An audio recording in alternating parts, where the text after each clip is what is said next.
edit koyun da xahiş edirəm. Telefonum eşiləndə mən o qədər TikTok çəkdim. Atam belə, atam belə. Mənim də telefonum olsaydı. Telefonum eşiləndə mən o qədər TikTok çəkdim. Atam belə, atam belə. Mənim də telefonum olsaydı. Öz ifşalarını Mən də ifşalasaydım.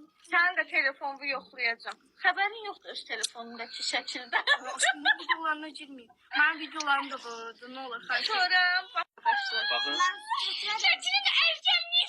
O nədir? Ondan kanası bilinir, nə dodağı bilinir. Düzgü şəkli. Bunların telefonda... Telefon üzümdən yekədir demək istəyib. Allah Bu nədir? kimdir? Bu niyə sınıb belə? Abi Kız sen... koklarsa. Sen... Vay. Arkadaşlar Rabia'nın bu videodaki reaksiyalarına bol edit gözləyirəm sizdən arkadaşlar. Ölüm sən üçün kimə baxırdın qapı arasında? Aşkım evin... Atkıcı yağış olub. Kimsə çəkib olur. Atkıcı yağış olub. Kimə baxırdın? Hələ edit deyilib ona. Daha sonra... Aşkım bu şəkilin Aşkım, onu- ekskluziv şəkilləri var burada. Belə.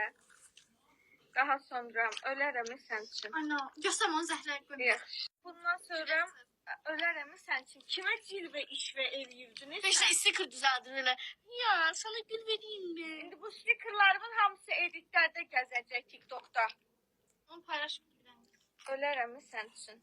Sonra bu nədir? Yeyib içən oğlan yaman olmaz. Onu da çəkeyim. Sen oğlan. Rabişin uşaqlığı arkadaşlar. Baktı telefona belə bakır. Allahım! Neydi benim günahım? Sen günahın bu boyda şəkil çəkmək idi. Gir mesajlara bir dənə Zəhra ilə yazışmalara. Günahın bu boyda şəkil çəkmək idi. Gir mesajlara bir dənə Zəhra ilə yazışmalara. Hə, əsas məsələ. Çıxdıq, giririk WhatsApp-a indi. İndi bir-birlərinə gidik yol şəkli oturdular. Eşq edir mehrabı uca göyləri. Səslər atmayın bir dənə. Zəhra. Aşkım mənim buradadır, aşkım mənim buradadır.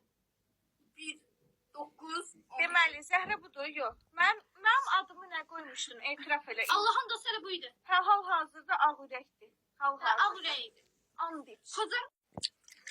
Aslında biz belə Qeybət qırıblar burada. Bu da buna stiker atıp dur tullan. Bu tullan atdan. Bu nədir? Belə Sürüş. bir də atdan Uç. tullanmıyor. Hatta biz atkınla görünür o yüzden. Bunu sındırdın. Benden yazışmalara kalmıyor. Ne var ki senden yazışma? Yoktu. Bana da yükseliyor. Neyse buralarını şeyləmirəm. Sonra mən Rabia'dan soruşarım. Bundan oxuyub bilərəm. Məryəm sən bilirsən. Yo ben yani özümü işe salmayayım. Murad dayı yazıb, aşkım necəsən? Yaxşısınız inşallah. Ataya deyəsən səs atmışam onu. Siz atanız sekreterlərsiniz. Murad da masa axtarıb bunları. Yazı uşaq mənə tapır. Biz niyə arkadaşlar? Sizə bir dənə söz deyim.